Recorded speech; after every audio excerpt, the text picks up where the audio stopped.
All right, folks, this is Steve with Macro and Cheese. Folks, it's been a hot minute. And when I say a hot minute, I'm talking about maybe more than a year, maybe 2 years since we had my next guest on. And my next guest is somebody who I did an awful lot of work with, the New Untouchables and several other podcasts about elite control fraud and the history of some of the insanity that goes into the financial regulations in this country and the history of those regulations. And folks, Bill Black is just an absolute gunslinger when it comes to getting things done. He doesn't mince words. And I'm really, really happy to have him on. We've talked about the Unstable Genius Act with Bob Hockett here a few episodes ago. And there's still more meat on the bone we got to talk about. And we're going to really talk about some of the motivations and some of the things that really caught my eye about why in the world will we give a rat's patootie about cryptocurrency in terms of the government backing it and so forth. And just when you think that it's some great, wonderful win for the LOL libertarians, you realize in the end that there's always a hegemonic reason for it. We're going to uncover some of those things here.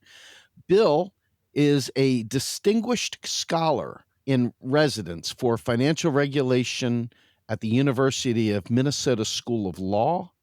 And let me just say, William K. Black, you probably have heard of him a few times, definitely from us anyway. And I'm very excited to have him back on. Bill, welcome back to the show, sir. Thank you. It's great to be back. Absolutely. And folks, if you guys skip Macro and Chill, shame on you. We need folks like you out there that are in the know already, that understand modern monetary theory, understand the legal and so forth. Folks, we're building community out there, and we need to talk through this stuff with people that maybe are just getting exposed the first time. Don't assume somebody else is going to show up and do it. You come, please. Just like Bill did. He shows up at Macro and Chill, and everybody about dropped the mic. They were like, oh my goodness, we have a celebrity in house here. It was really nice. I mean, I'm only partially joking on that. It really was wonderful to have you come, man. I appreciate it immensely. Oh, it was great. You had one of our alums doing our thing as well. So we support you and we support UMKC and everybody in the community that works on these issues. It was absolutely wonderful, and I'm so glad we have you back on. Let's get to the meat of the thing here. This crypto stuff, it fits a very interesting profile. And remembering how you broke down Gresham's law and you talked very much about the idea of elite control fraud with the mortgage crisis, here we are once again with another financial kind of black market product. And once again, we're dealing with fraud, and we're dealing with a whole bunch of other things. And this time, quite frankly, purely state-sponsored.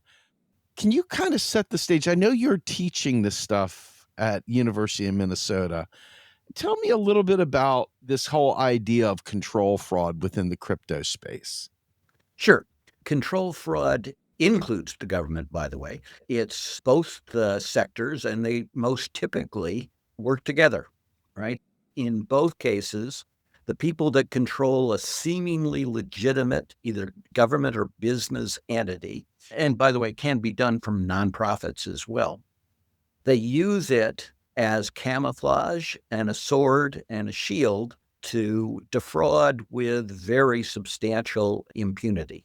And in the case that we're currently looking at, of course, almost total impunity.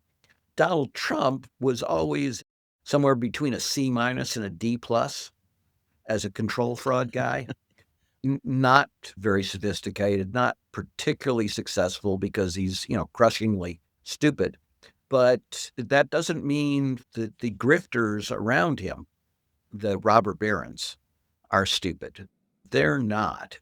And so he is the useful idiot. And they'll make him rich for the first time. Trump always wanted to be a billionaire and never was before the corruption. And this was sort of his gateway drug, right? Was the sovereign wealth funds. But he saw his son-in-law get the billions, right? Jared Kushner, who knows nothing about finance, was hired to be the financial advisor of this massive Saudi sovereign wealth fund. Oh my. And they actually have a committee, of experts that is supposed to prevent this. And they said, no, do not do this. And of course, it's Saudi Arabia or in the modern era, the United States. What the experts have to say, real experts, has absolutely nothing to do with it. So they just walked right through it, gave Kushner billions of dollars in his portfolio to invest for them and such. And Trump immediately had son-in-law envy. So he came back around this time, and this time, pretty clearly, he doesn't run the thing. It's Stephen Miller and Besant and the folks at OMB and such that do these things. So the old guard he had the first term actually would say no to him. No, we will not shoot the protesters. Right. That's A, wrong, and B, a crime. And, they would have resigned instantly and blasted it if he had tried to do so. But the folks that use Trump as their useful idiot realize that the absolute paramount form of control fraud is President of the United States of America. And they set about optimizing it as soon as they got in power. Remember all those executive orders and things that Trump would sign? He had no idea what was in them. Oh, yes. He turned to Stephen Miller and say, "What's this, Stephen?" And Stephen would give some bullshit. And Trump would do that signature that looks a whole lot like that, that birthday card signature. But that must be a mistake and such. So immediately with the Trump administration, what did they do? What were their top priorities? Among their very first acts was to say, we will no longer enforce the Foreign Corrupt Practices Act. Now, this is an act that says, no, it's not okay to bribe public officials in other countries. Oh, my. It's actually a crime. And Trump is way back in time, long before he even was talking about the presidency, of how we shouldn't have a Foreign Corrupt Practices Act. That was stupid. Of course you should be able to bribe people. It's good for business. And if you think that's bad, the New York Bar Association took the same position. Wow. Because they were the commercial lawyers for all the firms that were bribing folks all over the world. And in fact, the Foreign Corrupt Practices Act has been an amazing success, right? Wow. I mean, not that it's ended corruption, but it has actually done an enormous amount. And it wasn't just Trump that made fun of it. Originally, it was most everybody liked Trump. So all the robber barons who controlled, like the German government and such. And they made fun of the U.S., but you know what? They've all adopted their own version of it. So we got to get rid of enforcement of that because, well, first they could go after my son-in-law Oh, wow. on his grift. The Kushner law, huh? Yes, the Kushner cushion shot off the third rail. But better yet, I'm back in. I never expected to be back in as president. I'm back in. And this time around, I ain't going to leave it to my son-in-law, baby. They're going to come and give me the money. And everybody knows the game plan, except the Democratic leadership pretends it doesn't, and the mainstream media pretends they don't understand this. I'm so glad you said pretend, by the way, because it's kayfabe. It is 100% WWE wrestling. Yes, keep Yes. going. Yes. It's absolutely. And indeed, I've always talked in the past about how control frauds, the art of it, is this camouflage, this seeming respectability. But that's when there's a risk of prosecution. When you are the ultimate version of La Cosa Nostra, right? Mm-hmm. Our thing now is the United States and leveraging its power to make money all over the world and to hurt people that we hate. And boy, as he says, he hates lots of folks. Yes, he does. And he wishes them ill, and he wants to use the government as a weapon to hurt people because they're honest, because they're moral, Jesus.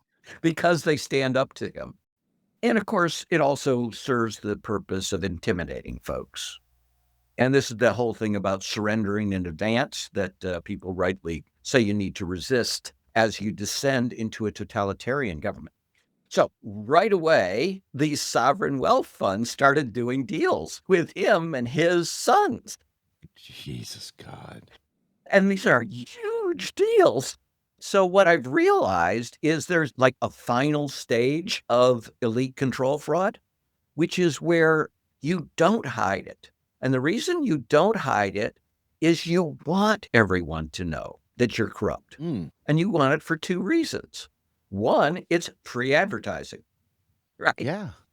Yeah. There ain't nobody so stupid that they haven't figured out that they can solve any problem in the United States if they give enough money to the Trump family. Interesting. Yes. The ultimate taco trade. Wow.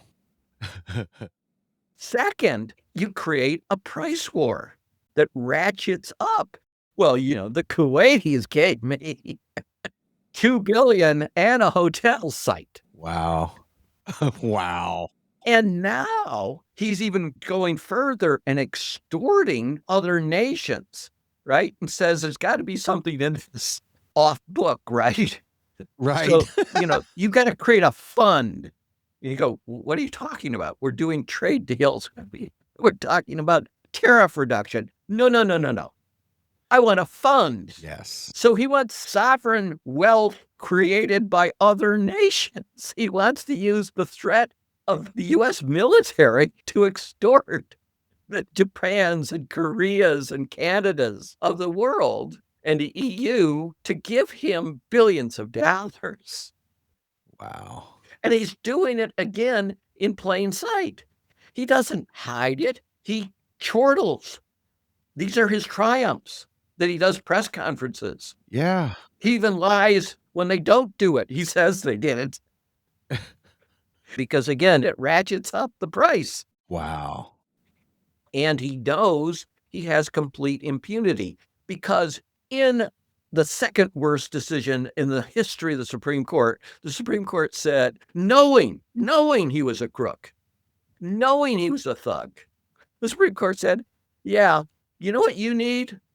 Immunity. Wow. Executive immunity forever. It isn't just that they can't try you while you're president. After you leave the presidency, you have immunity, which can include killing people who are your opponents. Jeez. Right? So remember the Supreme Court argument where they said, this could mean assassinating your political opponent. They should have said, this could mean assassinating you, Supreme Court Justice. Yeah. If you don't vote the right way, because I guarantee you, they knew it meant it. Now, didn't this happen during the Biden administration, though? Wasn't this part of that? And then Biden didn't take advantage of the immunity to be able to go do things. And I'm just trying to place history of this. Yeah, the decision comes down during the Biden administration because that's the only time you're going to have a case allowed to proceed against Trump. Right. He certainly wasn't going to allow cases to proceed. Okay, so now we have this new world in which we want to scream the corruption and strut like we make our bribes trophies now. You have to come and, like 1,000 years ago, bring gold, but really tacky gold, whorehouse style gold, which is now the Oval Office. It's a bordello. Again, to advertise. You see, this is what the Canadians refused to give me, so I went elsewhere. Oh my God. Look what Italy did. Wow. Look at this one I got from the king of England. It's just like trophies of prostitute in chief of the United States of America.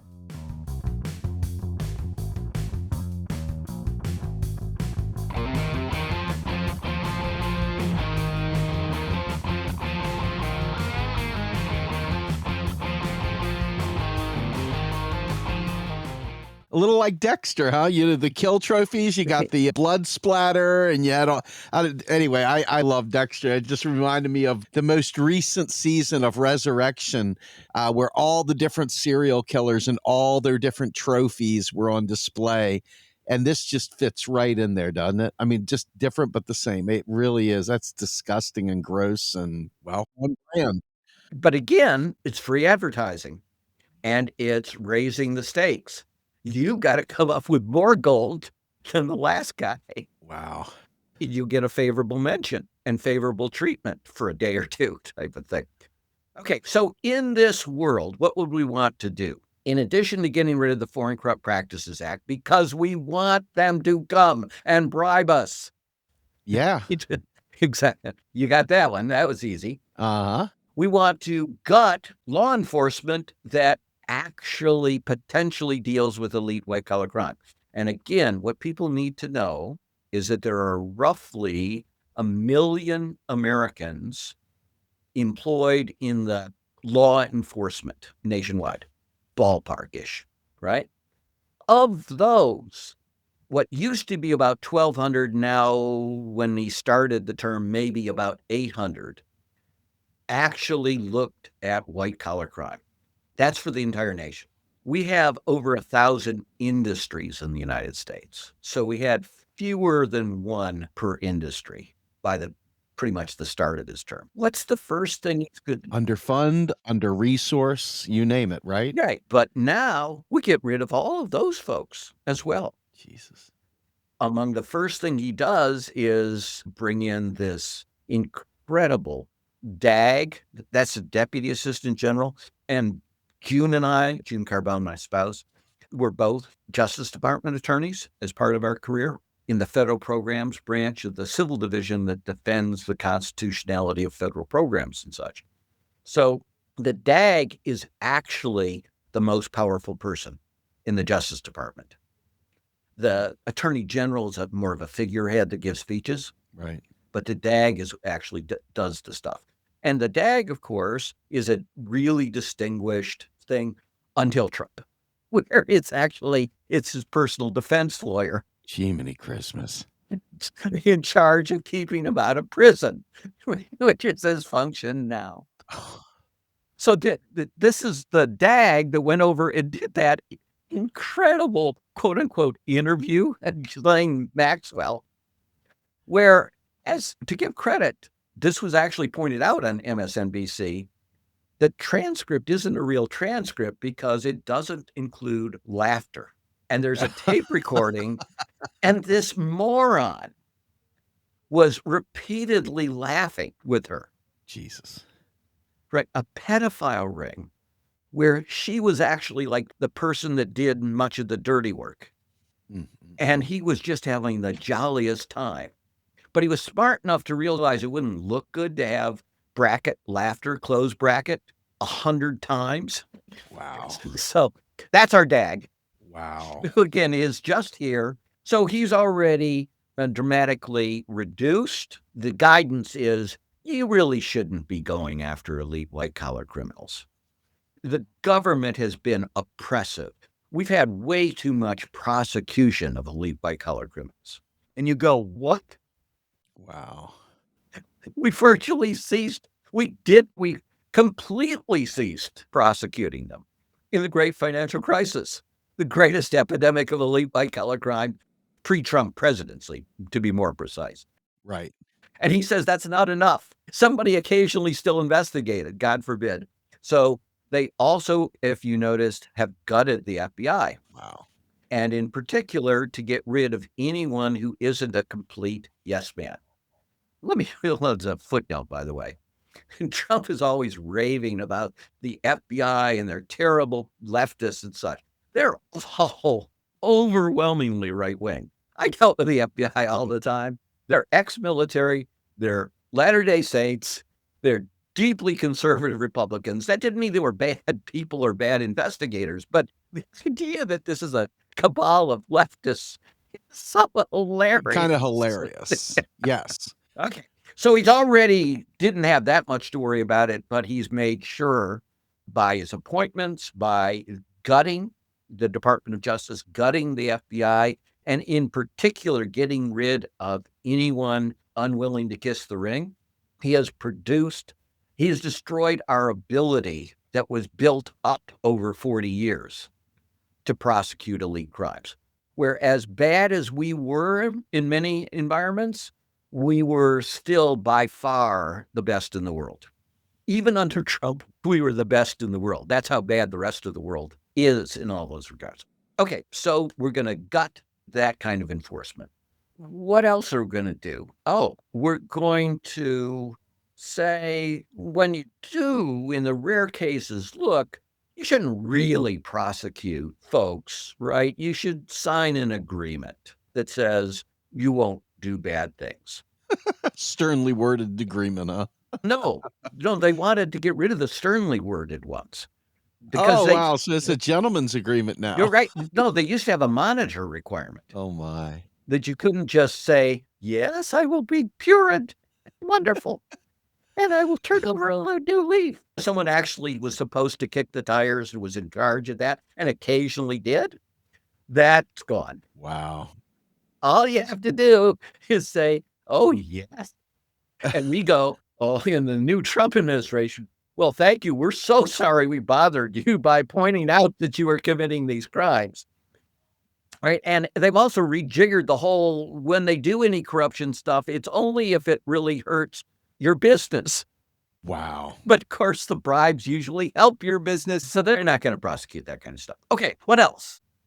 Both parties in the run-up to this latest presidential election went enormously in terms of crypto money.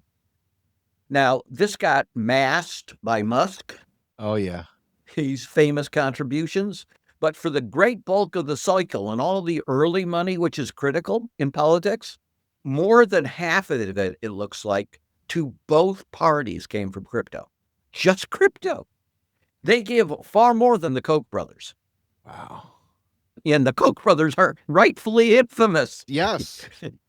So this is, again, your metaphor. It's on steroids. This is like Koch amped.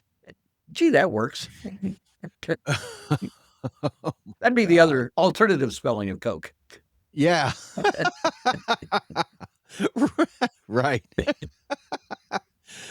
Oh, my God. And when Kamala came in, she announced a reappraisal, a rejiggering, and they began heavily taking crypto money as well. Uh-huh. But the crypto folks specifically targeted, I don't know, Ohio Senate race and one where Tester was running, Montana, I think, at Sherrod Brown and Tester. So they found these two vulnerable Democrats in red states and help ensure their demise with their very large contributions.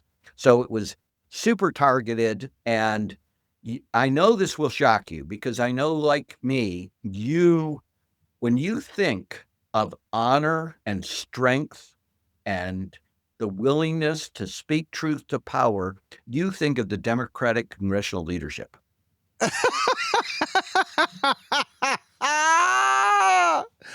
Yeah. So Schumer said publicly, oh, yes, we are now all in support of crypto. Oh, really? From Zionism to crypto, you can count on the Democrats to be on the right side of things. You got it. Yeah, the phrase they used to use in reverse, never miss an opportunity to miss an opportunity. Yeah.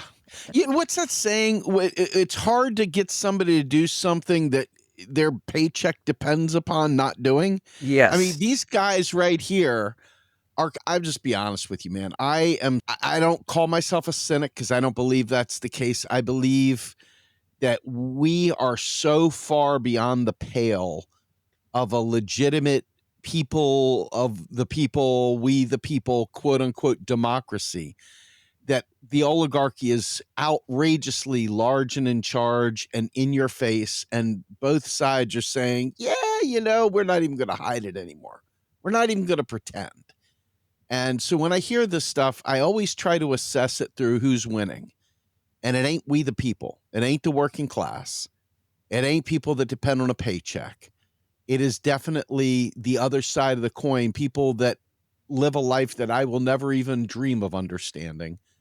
And it is coming at a great price for the average family, the average person, et cetera. We are watching ICE raid apartment buildings with impunity, people thrown to the ground, hurt, jackbooted thugs, taking down people, people that are selling out their brothers and sisters for a buck. But that's okay because they self-identify as Christians. Yeah, And this is the most Christian thing I can imagine. let me speak to that momentarily because this is very near and dear to my heart. One of the important things, I'm a recovering drunk, okay? Next year will be 20 years without a drink. So I'm really one day at a time in it and all that good stuff. But I became a Christian when I started recovery. Now, I didn't become Republican Jesus worshiper. I was a grace and mercy kind of guy. I was somebody who didn't feel that I deserved the second chance. I was trash, street trash, homeless at times, a derelict. So for me, that means something very different. And to see it bastardized into this immigrant hating, kind of just hate mongering, let me break out my assault weapon to kill people because they stepped on my, there's none of that whole tie a millstone around your neck if you mislead one of my little ones. There's no he without sin cast the first stone.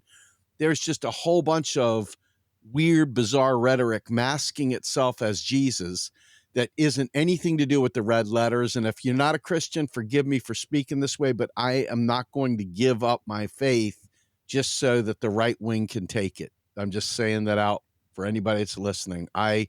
That's not the way it is. That's the way they are, but that's not the way it is. And it's really brutally gross to see the perversion of that faith twisted this way.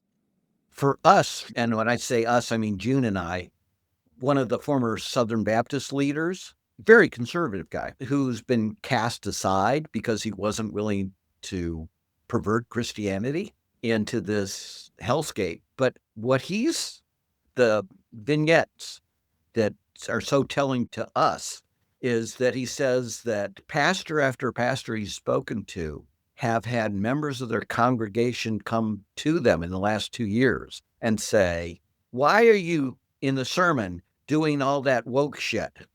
Yep. I'm quoting Jesus. Yep.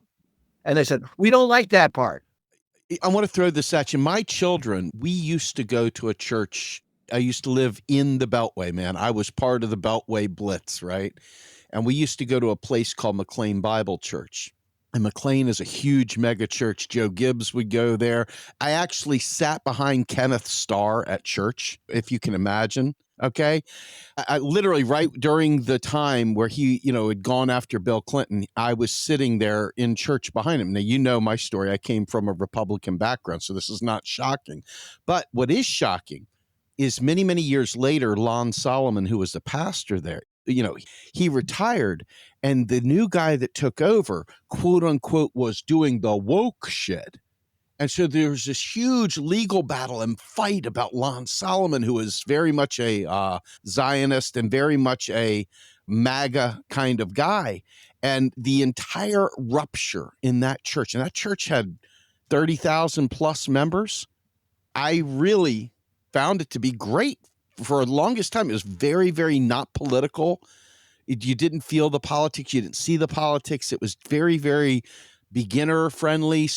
For a guy in recovery, it was great, right?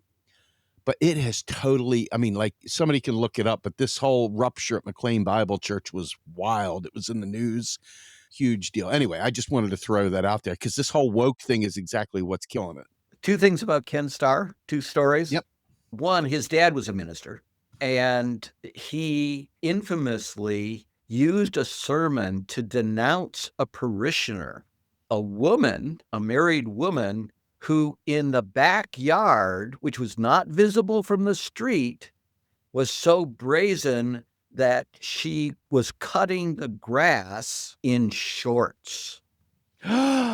Yes, I knew you would understand. Oh my goodness. And second, when Ken Starr eventually ended up top guy at a major Texas university, And people came and said, we're violating the consent decree with the NCAA and continuing to pay off the people to lie and such. And that blew up again. Wow. But with those things in mind, back to the tale of how they're really going to optimize this time and how it's going to have multiple macro implications. So, one, what I've always struggled with to get people to understand is it ain't just when the bubble collapses that there's an economic problem. There's an economic problem the entire time a bubble is expanding because assets, particularly investments, are being systematically misallocated from any societal standpoint. Afterwards, you get the systemic shock, and that causes all kinds of incredible stuff as well. But remember that title, perhaps, The Unbearable Lightness? Yep. That's what a bubble is. Okay. It's just wonderful. Everything works. You do stupid things, they work. You do more stupid things, it works brilliantly. You think you're a genius. And so you do more and more and more stupid things more and more rapidly. On top of that, when bubbles crash for reasons that I'll defer to other talks, but systemic risk is a really big deal in terms of how terrible it is. And it isn't just terrible in a macro sense, it redistributes income horrifically and it reduces growth enormously. The best estimate of the great financial crisis of the growth reduction because of that episode of epidemic fraud. The present value is $41.7 trillion. It's actually the present value about 7 years ago. So it would be bigger now. Wow. Yeah. Oh my. Okay, so staggering. These things are staggeringly big. You don't leave stuff. So this is where I diverge maybe a little from at least how some of the people are interpreting some of the things Randy Ray says. I get it that if Trump does something as a policy that isn't necessarily stupid under macro, if it's under MMT, if it's done intelligently, we should still criticize it because it's not being done intelligently. And it will cause enormous harms, right? Whether or not Trump is right about the interest rate at any given time, he will produce evil. Yes. And he is doing it to produce evil. And so it may be perfectly appropriate in this context to say, no, he's about to do terrible things with that fiscal capacity that is going to destroy democracy. And, he now uses the government openly as a weapon. Indeed, as of 4 days ago or whatever, 3 days, I guess it is, he is now openly saying that he is delighted with the government shutdown so that he can use the government as a weapon. Yep. And that he will selectively go against any state that had the temerity, a majority of its voters, to vote against him. Wow. They should be punished.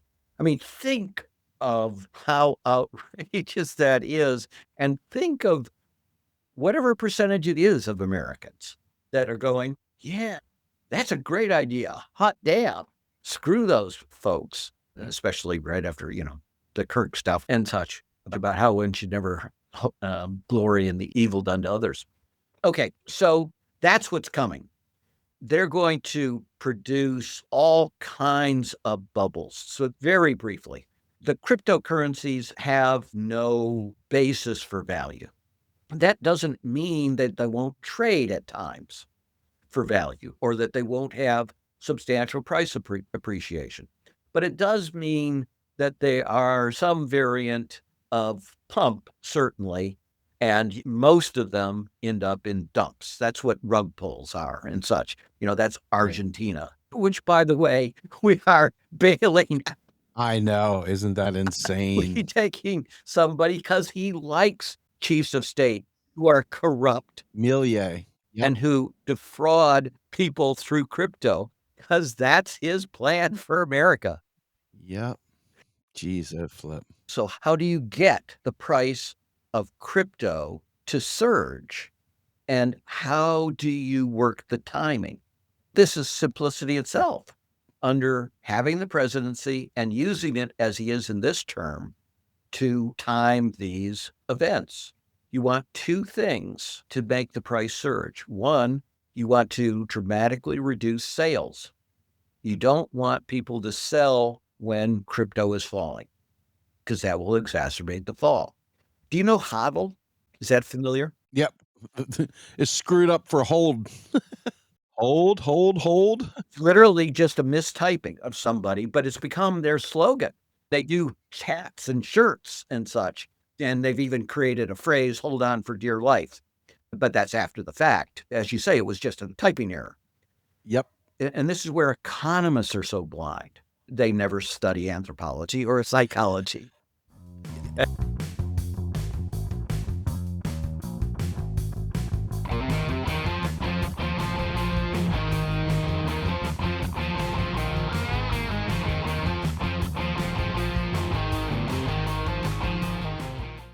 Can I just jump in there for a minute? I want to make clear what you just said is so important, okay? We have led for almost a decade now in being activist level MMT oriented organization. And we have strived to be targeted towards that. But many of the MMT people that are learning it today didn't learn the intersectional, interdisciplinary approach that the UMKC crew learned and taught. And the things that I cut my teeth on were far more than just ledgers. Okay. It was a lot more than just freaking ledgers. And so when we talk about these things, there's a new crop of quote unquote MMTers out there. They're like, oh, I don't want to hear nothing about no class, and I don't want to hear nothing about them that crypto stuff. I don't see how it's relevant to MMT. And I'm like, what are you doing? Did you think that I didn't learn? I talked to Warren Mosler and I talked to everyone, Randall Ray, Bill Mitchell. I've had Stephanie on. I've talked to all the second tiers with Fadl, Ava, Pavlina, all of them. I mean, like inside and out.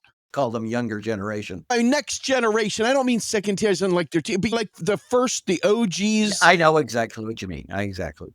The next generation. They're Star Trek, the next generation. It was a friendly amendment, Steve. Yes. But the idea that somehow or another people don't realize that if you're going to tell me that MMT matters and MMT is a lens, you use a lens to analyze.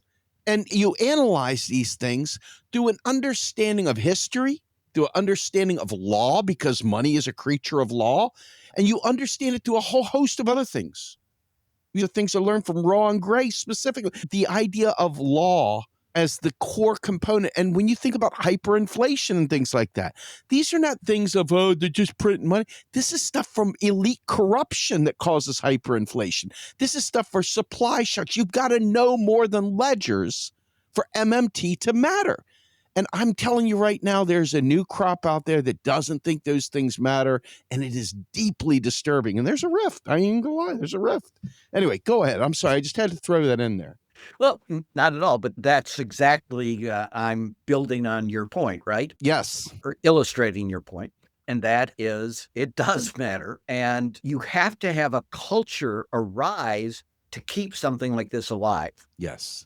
But now, one of the things that was destabilizing for Bitcoin prices, of course, was the federal government. And not in the ways that MMT thinks about typically, and certainly the people you talked about as, third generation MMT folks, but for the following reason, which has to do with crime. Yep. One of the things Trump did immediately again, or almost immediately upon resuming his presidency, was to say that we were no longer going to sell the crypto that we seized from criminal operations. Do you know this? I did not know this. And guess who the biggest governmental holder of crypto is as a result? Jared Kushner. No, government holder, direct government. Oh. The U.S. government is now, as a result. We have created a reserve, like Fort Knox. Oh, my God. Where we're just going to sit on the Bitcoins and all the other crypto that we seize from criminal operations. Normally, we sold it. And because these were huge fraud and corruption schemes, our sales were big enough to potentially prompt a significant drop in Bitcoin prices, for example, repeatedly. Wow. Their dream is to end that. And Trump gave it to them within days. Wow. Right? He also gave a pardon right at the beginning of his term to their great hero. And you should be known by your heroes. Do you know their great hero that they lobbied intensely to get this pardon is? Who's that? Silk Road guy. Oh, the young guy that went to the Virgin Islands or whatever. I know you're talking about Sam or something like that. I think is Not his Sam first name. Bankman-Fried. No. Who? Silk Road. Silk Road was a predecessor. Silk Road was the dark web. Silk Road was the one that was doing the heroin and fentanyl sales. Oh, my. It was doing the child porn. It was doing hitmen. Yeah.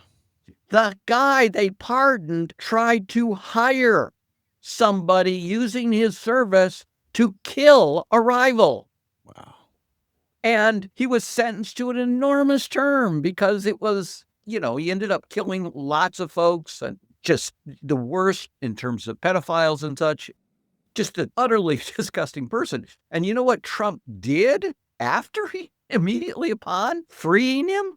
Trump denounced the, and I quote, scum who prosecuted and convicted him. Wow. Not Trump, but this guy.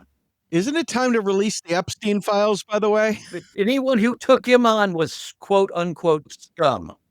Yeah. So again, these folks are the worst of the worst. And, in the fancy Greek word is kakistocracy, ruled by the worst. And we saw with Musk, they're not even technically competent. All this cultivated genius crap, they're not only not geniuses, they're, moral degenerates and they're nasty people, but they just lie. So let me give that a moment. You run a business. You've run businesses, right? Kinda. I guess you could say that. You run one now, right? Yep. Yeah. It's very small, right? Lots of businesses are small. Fair enough. As you get bigger in particular, though, you have to hire people that you haven't known for many years. Maybe you worked as a volunteer before you could actually pay them. Maybe you're still working as a volunteer because you can't pay them.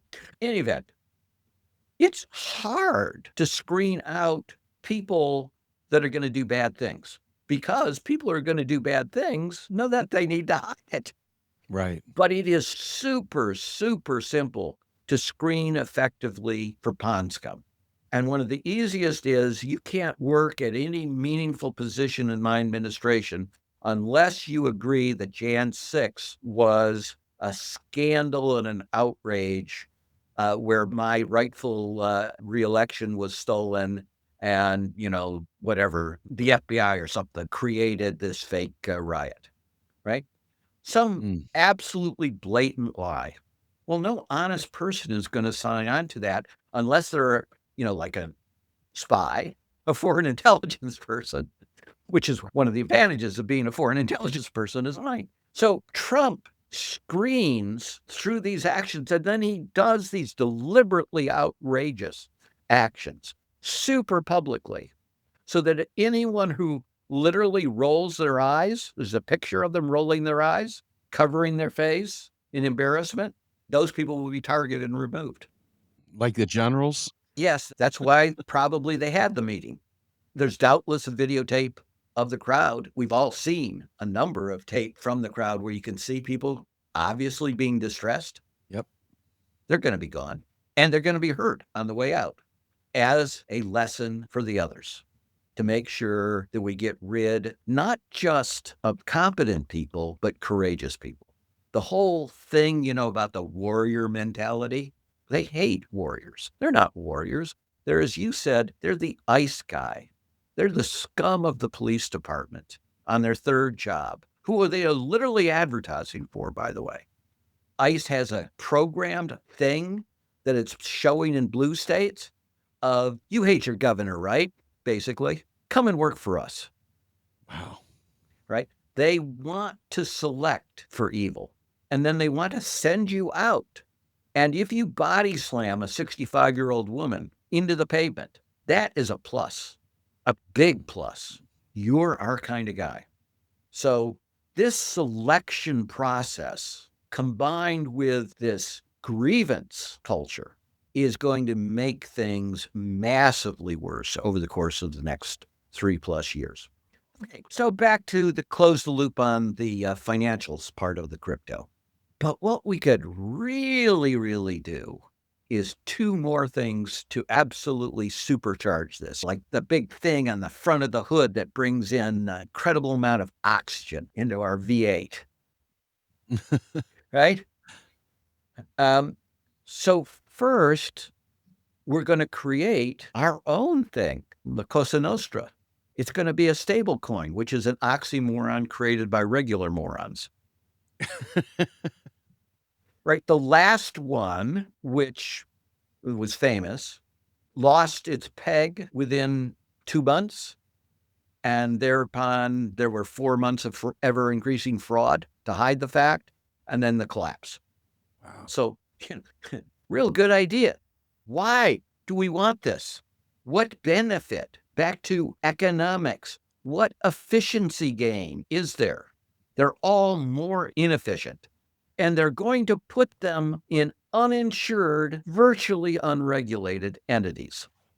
And there's going to be a Gresham's dynamic, a race to the bottom, a nail, and they're not going to actually be stable because, the whole alleged safety is that they'll be collateralized with treasuries, but those treasuries can be 3+ months in maturity. Oof. What happens to the market value of those when inflation rises or interest rate rises?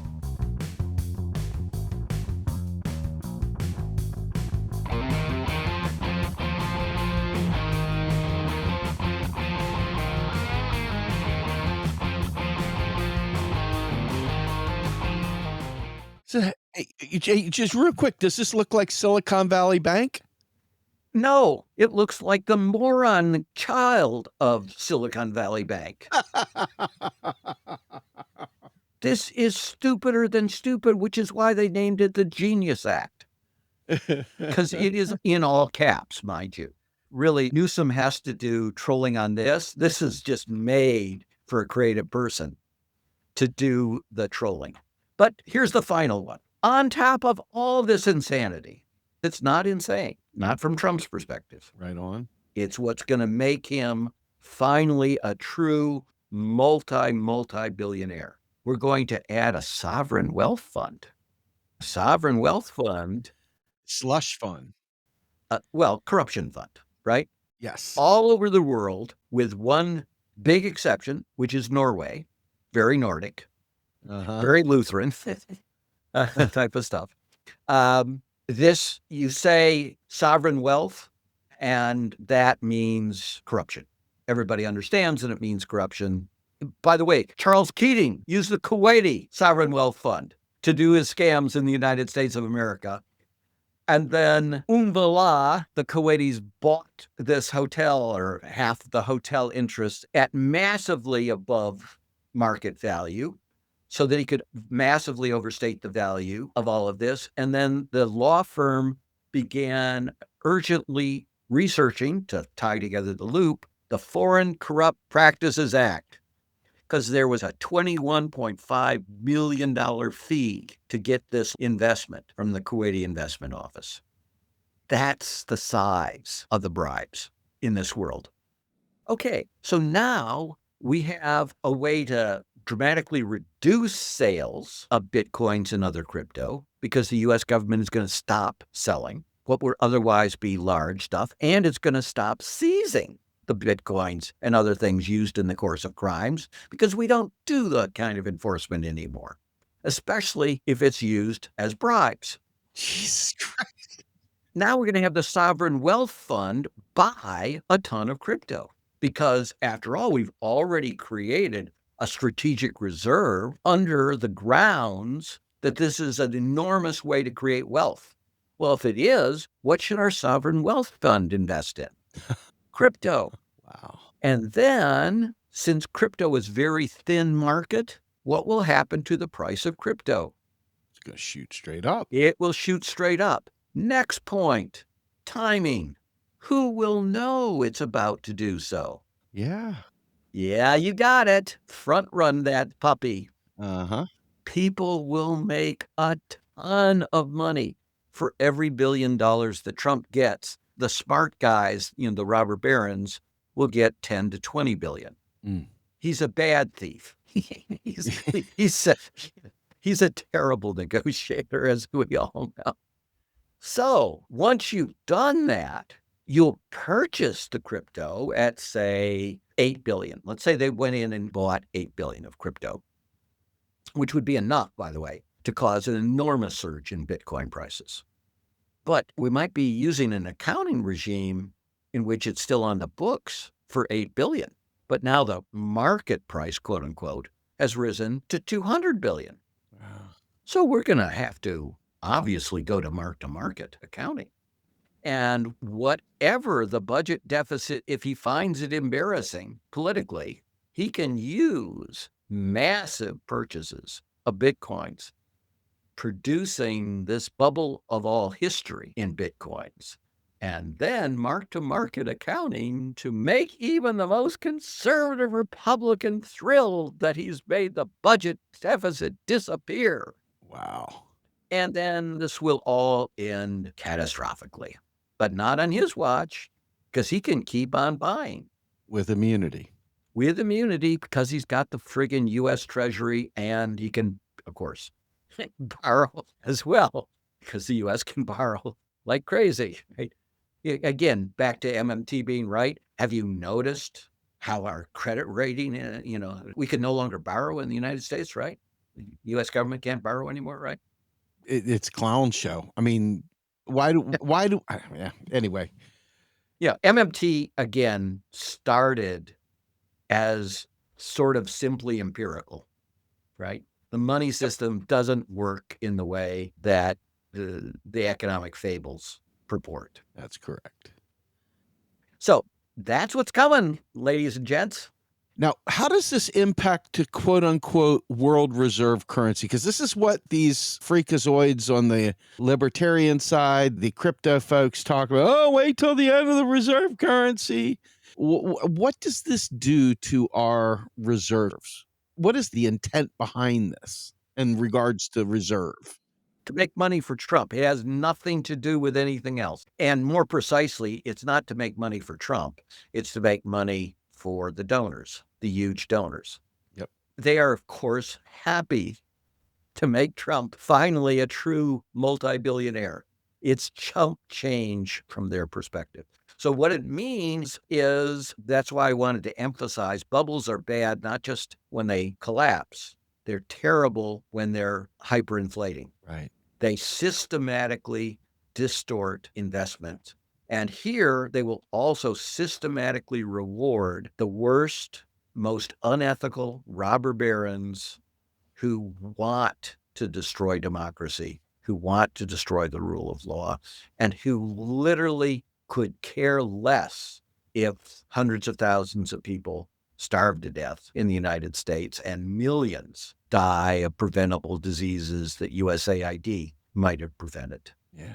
These people do literally qualify for the dark tetrad, which is a psychology concept we also use in white-collar criminology. It's when you have the big four scummy things, right? Yep. You're a sadist and you're a psychopath and Jesus. a Machiavellian. And what's that thing? I can't remember, but when everything is about me. Oh, Trumpism. I think I'm going to rename it. No, narcissism. Right? Yeah, narcissism. Yeah. I think Trumpism works better. Yeah. Wow. All right, Bill. On that happy note. Yeah, we're in for a ride, aren't we? Oh, baby. We're in for a ride. It's very depressing. I'll leave you folks with two things. One, we can fight back about this.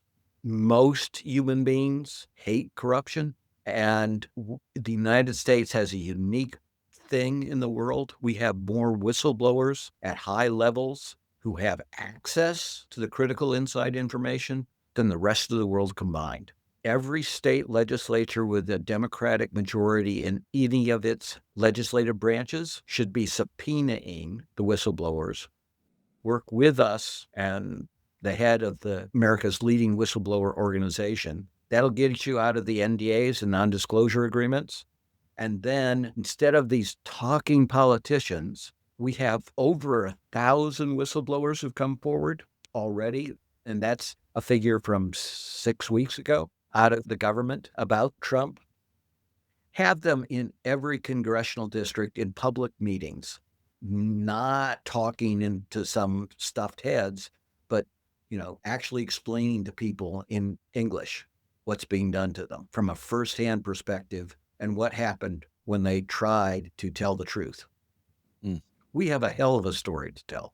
And by the way, the state AGs can also subpoena the testimony and defeat the NDAs.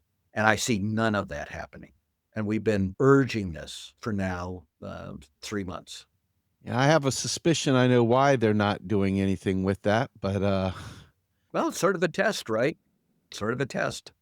it is a test. I'm just going to tell you, I hope we learn the lesson when the test goes as I think it will go, right? I really believe we're experiencing the veneer of democracy falling off, and we are looking at the wizard behind the curtain now.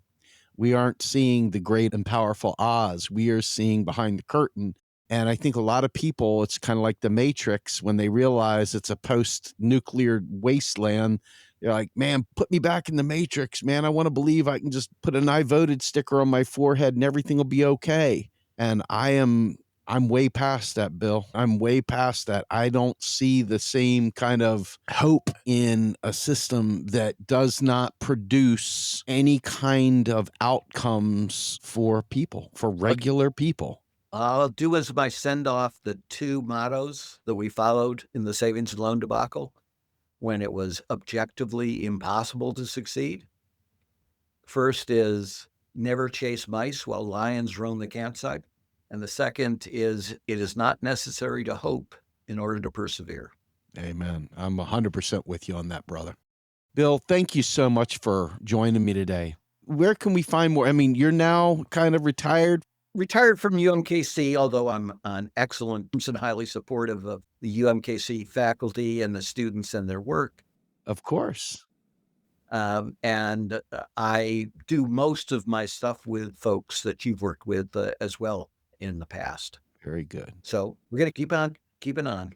All right, brother. Well, listen, thank you so much, Bill. Folks, my name's Steve Grumbine. I am the host of Macro and Cheese, also the founder of the nonprofit Real Progressives. We are a 501c3 not-for-profit, and we live and die on your contributions. And we are very, very small. So if our work matters to you, consider becoming an investor as little as $1 a month. We need your support. It's at patreon.com/Real Progressives. You can also go to our website, realprogressives.org. And you can also go to our Substack, which we feel is really a great way to interact with people. Please come over there. We also have, as I started the show, on Tuesday nights, we do something called Macro and Chill. And Macro and Chill is an opportunity for all of us to get together to discuss the episodes in a different format where we as people can ask questions and we can voice our opinions and we can discuss where things are heading. And it's all about giving us a little bit of power, a little bit of voice, a little bit of an opportunity to network with one another and learn something maybe we didn't know before. And if nothing else, I believe the podcasts produce information that many people are not covering anywhere else. So if you find value in it, please consider supporting us either in showing up and being part of things, or you can donate, or you can volunteer as well. Bill Black, thank you so much, sir. I appreciate you coming back on. It's been too long. I hope I can have you back on again soon. Look forward to it. Thank you, Steve. Absolutely. All right, folks, with that, on behalf of Bill Black, Macro and Cheese, Real Progressives, and of course myself, we are out of here.